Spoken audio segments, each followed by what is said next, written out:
5 October ही deadline होती मुंबईतील खड्डे बुजवण्याची। मात्र मुंबईतील खड्डे बुजवण्यामध्ये पालिका प्रशासन पुन्हा एकदा अपयशी ठरलेलं आहे आणि हास्यास्पद बाब म्हणजे मुंबईमध्ये फक्त 35 खड्डे असल्याचा पुनरुच्चार पालिकेचे अतिरिक्त आयुक्त ए कुंदन यांनी केलेला आहे। मुंबई महानगरपालिकेच्या स्थायी समितीच्या बैठकीमध्ये खड्ड्यांच्या मुद्द्यावरून सर्वपक्षीयांनी प्रशासन आणि सत्ताधारी सेनेवरती जोरदार टीका केली।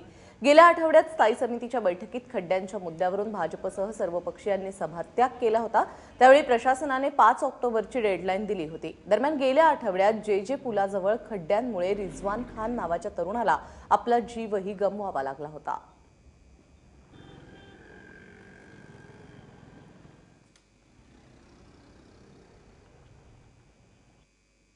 अतिरिक्त आयुक्तांनी इथे स्टेटमेंट केलं की फक्त मुंबई शहरामध्ये 35 खड्डे आहे। आता मुंबईकरांना मी प्रश्न विचारला नव्हता की फक्त मुंबईत 35 खड्डे आहे हे माननीय आयुक्त सांगतायत, इथे महानगरपालिकेच्या दालनामध्ये ऑन रेकॉर्ड सांगतायत। हे किती सत्य आहे हे आपण पाहावं आणि पुढच्या निवडणुकीत विचार करावा की असे बेशरम उत्तर देणारे अधिकारी ज्यांच्या नेतृत्वात हे काम करते महानगरपालिका भाजप आणि शिवसेना नेतृत्वात यांना कितपर्यंत आपण विश्वास करणार। गेल्या वर्षी गणेशोत्सव यायच्या आधी खड्डे भरले होते, परंतु ह्या वर्षी खड्डे तसेच होते, खड्डे भरले गेले नाही। त्याचं कारण काय? नाही, आमची जबाबदारी आहे, आम्ही वेळोवेळी कमिशनरांना सांगतोय, नायशातला भाग नाही, पण आपल्याला माहित आहे की त्याप्रमाणे पाऊसही पडतो आहे सतत।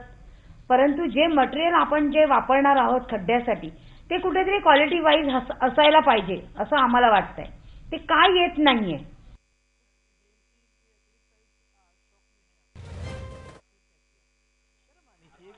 मुंबई में आज स्थायी समिति ने निर्णय लिया है कि हर अतिरिक्त आयुक्त रोड पर जाएंगे, वो रोड देखेंगे कि कौन से रोड पे वो गए हैं, उस स्थायी समिति को बताएंगे और बताएंगे उस पर कितने खड्डे हैं। खुद पोल निकल जाएगा।